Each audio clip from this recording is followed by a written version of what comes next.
नमस्कार, मेरो नाम छविलाल नेउपाने हो। म चालक हुँ अहिले। अब एमसीसी बारे चाहिँ बोल्न पर्दाखेरि तपाईको हिजो रोडमा यत्रो जनदबाव आउँदा पनि संसदमा टेबुल भएको छ। यो तपाईको नेताहरूले म कुटे जस्तो गर्छु त रोए जस्तो गर्छु। 601 नै यसमा सामेल छन्। अब देशको आर्थिक अर्थतन्त्र यिनीहरूले डमाडोल पारे, नपारेको होइन। अब जनदबाव रोडमा यत्रो विरोध हुँदै पनि यिनीहरूलाई संसदमा टेबुल गर्ने भनेपछि यिनीहरूले के सोचे भने अब जनता केही गरे पनि आउँदैनन् रोडमा भन्ठाने। अब यो यिनीहरूले आफूले हानेको अस्त्रले यिनीहरूलाई आफैलाई चाहिँ घात हुन्छ भोलि। अब म सामान्य मान्छेले त बुझिसकेँ भने तपाईको 66 साल पछाडि यिनीहरूले कहाँ के गरे हैन। सरकार चलाए, सबैले आफ्नो देश बनाउँछु भने लगभग 300 वर्ष पछाडि धकेले। अहिले देश बुझ्ने मान्छेलाई, राम्रोसँग बुझ्ने मान्छेलाई अब यहाँ तपाईको केही पनि छैन, नभएको अवस्था छ। त्यो भएको हिसाबले अब म पनि सबलाई आह्वान के गर्छु भने अब एउटा कुनामा घोरिएर तपाईको टोलाएर बस्न पर्दैन। आफ्नो व्यस्तताले नभ्याउने मान्छे केमा सकिन्छ, कसले केमा सहयोग गर्न सकिन्छ, देशको हितमा काम गर्न पर्छ। यिनीहरूले तपाईको नारा चाहिँ देश हितको नारा गाउने अनि भित्र गएर काम चाहिँ नराम्रो गर्ने। भोलि त पर्दाफास हुन्छ नि। जनताले तपाईको चुनेर पठाएको मान्छे हो। यिनीहरू कहाँ जान्छ? जाने ठाउँ छ कहीँ? यिनीहरूको जाने ठाउँ कहीँ छैन भोलि। तर यिनै जनताले रोडमा ल्याएर यिनीहरूलाई यहीँ ठिक गर्छन्। आत्तिन पर्दैन, तर सङ्घर्ष चाहिँ गर्नुपर्छ सबैले। तपाईँ, हामी सुरक्षाकर्मी, पत्रकार साथीभाइ, आम नेपाली जनताले अब नेपालका लागि नेपाली अभियान सबैले अब एकरूपता भएर, अब राष्ट्रको माया नै छैन भने त अब के कुरा गर्नु हैन। देश हो, यहाँ भोलि हाम्रा सन्तति पनि बस्न पर्छ, सबैजना बस्न पर्छ। त्यो भएको हिसाबले कुन चाहिँ काम राम्रा गरे? गणतन्त्रमा तपाईको भाषण अनुसार खोइ जनतालाई के दिए? सबले भाषण दिए जनतालाई। फेरि हाम्रा जनता कति आनन्दित छन् भने एकदम घरमा बस्ने, युट्युब हेर्ने, नेट चलाउने, अब अलिकति फुर्सद भए दारू खान जाने, त्यो होइन नि। हाम्रा लागि हामी सङ्घर्ष गर्न पर्छ। बिगारे अब राम्रा मान्छे भनेर लग्यो, नराम्रा मान्छे परे। अब यो व्यवस्था ल्याउन एक चरण जजले गल्ती गरे पनि त्यसको भागीदार हामी पनि हुनुपर्छ। अब यिनीहरूलाई राख्न हिजो सङ्घर्ष गरियो भने अब यिनीहरूलाई फाल्न सङ्घर्ष गर्नै पर्छ।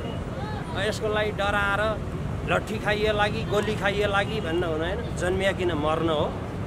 अब सङ्घर्षको मैदानमा लड्दा लड्दै मरिएछ भने, एक शरीर शहीद भएर देश बन्छ भने यसको लागि पछि हट्न हुँदैन। अनि त्यो भएको कारणले अब यसको लागि चाहिँ ब्याक हट्न हुँदैन भन्छु। म चाहिँ सबैप्रति आह्वान गर्छु। अब राष्ट्र हो, राष्ट्र रहे सबै रहन्छ, राष्ट्र नरहे केही पनि रहँदैन। बाहिर आन्दोलन, रोडमा आन्दोलन, त्यत्रो ढुङ्गा हानाहान, संसदमा त्यत्रो तपाईँको हङ्गामा अलिअलि भइरहेको छ। तर उनीहरू चाहिँ जनतालाई देखाउनलाई, भोलि भोट तान्नको लागि हामी र्याली गर्छौँ, तपाईँहरू भित्रबाट काम गर्नुहोस् भनेर उनीहरूको व्यवहारले देखाउँछ कि। उनीहरूको व्यवहारले देखाउँछ के का लागि हो। सुरक्षाकर्मी के का लागि हो, जनता के का लागि हो हैन, देश के का लागि। राष्ट्र रहे सुरक्षाकर्मी रहन्छ, जनता रहन्छौँ हैन। सबभन्दा ठुलो हाम्रो स्वाभिमानी हो। स्वाभिमानी अब यिनीहरूले सोचे अहिले तत्कालको लागि चाहिँ पैसा जरी कति भए पुग्छ? यिनीहरूलाई पैसा चाहिँ कति भए पुग्छ? अब आज गरेको निर्णय तपाईँको 10 वर्ष पछाडि थाहा हुन्छ हैन। अनि नेपालीले के सोध्छ भने ए ठिक छ भन्ठान्छ अहिले। राम्रोसँग सोच्नुपर्ने अवस्था आएको छ। 300 वर्ष पछाडि देश धकेलिसके। यो चान्चुने कुरो होइन। सबैले आफ्नो ठाउँबाट के सकिन्छ, सुरक्षाकर्मी, आम सर्वसाधारण होइन, अब सबै तपाईँको पत्रकार साथीभाइहरू, मिडियाबाजी राम्रोसँग गरिदिन पर्यो, सबैलाई आह्वान गरिदिन पर्यो। अब केही रहेन भने तपाईँहरू पनि रहनुहुन्न, हामी पनि रहँदैनौँ, यिनीहरू सामन्ती पनि रहँदैनन्। राजालाई सामन्ती भन्दै हिजो, अब सामन्ती कोरेछ त अब जनताले औँल्याउने बेला आएको छ होइन। अनि त्यो भएको हिसाबले यसमा चाहिँ 66 सालभन्दा पछाडि नारा चाहिँ राम्रै थियो यिनीहरूको। राम्रो नारामा तपाईँको काम चाहिँ नराम्रो गरे। अब त्यो भएको हिसाबले यो व्यवस्था पाले हामीलाई फाल्छ होइन, कि यो व्यवस्था हामीले फाल्न पर्छ, कि यो व्यवस्था पाल्ने हो भने हामी आफै फाल्लिन पर्छ। अब दुईमा एक नभई छोड्दैन। अनि त्यो भएको हिसाबले अब सम्पूर्ण देशवासीलाई म चाहिँ के भन्छु भने 3 करोड जनतालाई अब नागरिक आन्दोलन यो तपाईँको फागुन 17 गतेदेखि सुरुवात हुँदैछ हाम्रो। यो व्यवस्था परिवर्तन नभएसम्म अब देशमा चाहिँ सबै देशवासीले सबै के कसरी सकिन्छ सरसहयोग गरेर अब हामी सबै हामी सबैको देश, सबैजनाले सङ्घर्ष गरेर जानुपर्छ। त्यो भएको हिसाबले अब यसमा चाहिँ अब यिनीहरूको पारा लगभग देखिसक्यो। 17-18 वर्षको माहौलमा यिनीहरूले के गर्ने, के नगर्ने, अनि कसले कसो गर्ने, नेपाली जनताको सोच्नलाई दिमाग छ, हेर्नलाई आँखा छ है। त्यो भएको हिसाबले अब नेताले यति गर्दा पनि नबुझ्ने जनताले चाहिँ अब लाइफमा कहिल्यै नि बुझ्दैन। मैले बुझेको चाहिँ यति बुझेको छु। अब ठिक छ, तपाईँले जसले जे गर्न सकिन्छ आफ्नो ठाउँबाट गरिदिउँ।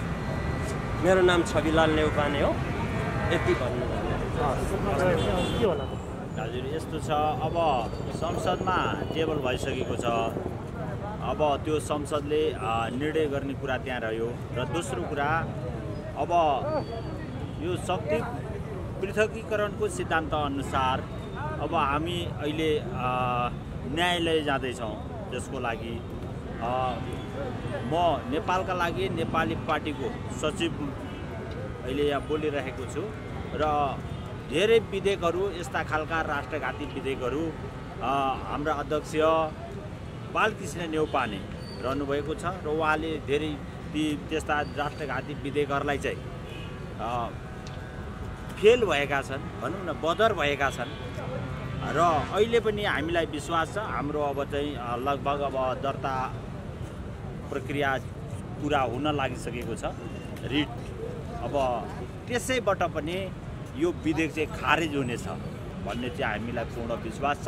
यो राष्ट्रघाती भएको हुँदा संविधानसँग बाजिएका कुराहरू त्यसै निलम्बित हुन्छन् र त्यो चाहिँ किन भन्दा खारिजी हुन्छन्। त्यो अदालतले चाहिँ नि खारिज गर्ने नै छ।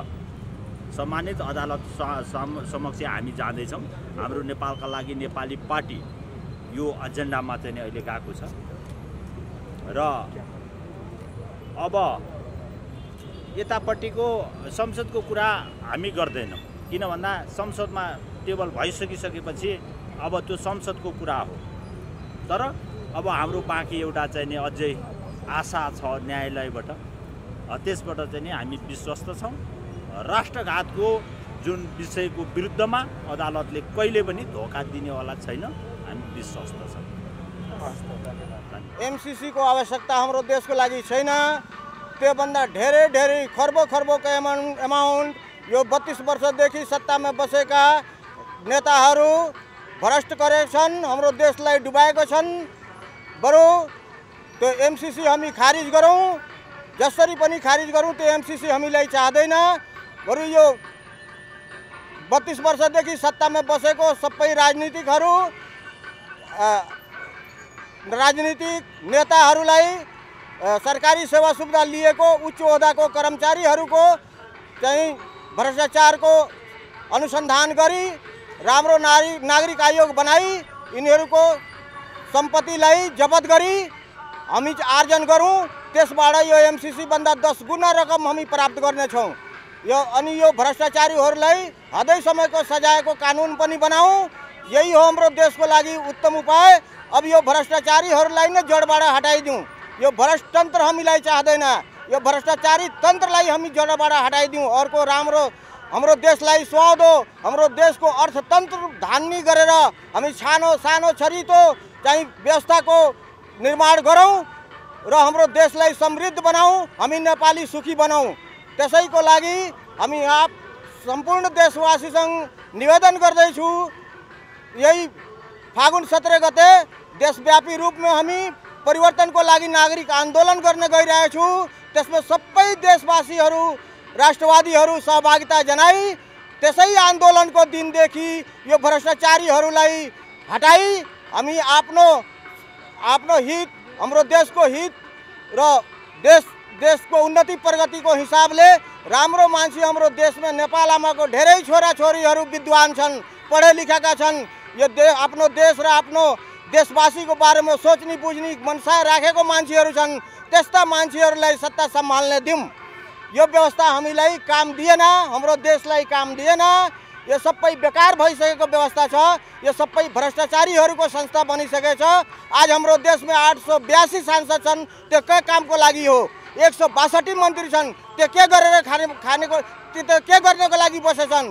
कुन मन्त्रालयमा कुनको ड्युटी छ? कति मन्त्रालय छ हाम्रो देशमा? यो थाहा हुन पर्यो। त्यत्रो मन्त्रीको काम छैन। हाम्रो चाहिँ यो नयाँ व्यवस्था ल्याउँ। नयाँ व्यवस्था अन्तर्गत 115 सांसद राखौँ, 15वटा मन्त्री राखौँ। यो प्रधानमन्त्री पनि हामी जनताले चुनेर प्रधानमन्त्री बनाउने हो। यो 882 चाहिँ भ्रष्टाचारीहरूले संसद भवनभित्र बसी संसद भवनको हाम्रो सरकारी ढुकुरी टेबल कुर्सी भाजी आफ्नो गुटको मान्छेले प्रधानमन्त्री बनाउने होइन। प्रधानमन्त्री हामी जनताले आफ्नो स्वेच्छाले आफ्नो भोट दिएर बनाउने हो। अब यो व्यवस्था हामी चल्न दिँदैनौँ। यो व्यवस्थालाई जसरी पनि हामी हटाउँदैछु। यो व्यवस्थालाई हटाएर राम्रो हाम्रो देशलाई सुहाउने, हाम्रो जनतालाई माया गर्ने, हाम्रो देशलाई समृद्ध बनाउने, हाम्रो जनतालाई सुखी पार्ने हिसाबको हामी व्यवस्था ल्याउनेछु। धन्यवाद। मेरो नाम सदरे आलम हो। यही वसुन्धरा म बस्ने गरेको छु। म नेपालको लागि नेपाली हुँ। नेपाली पार्टीमा आबद्ध छु।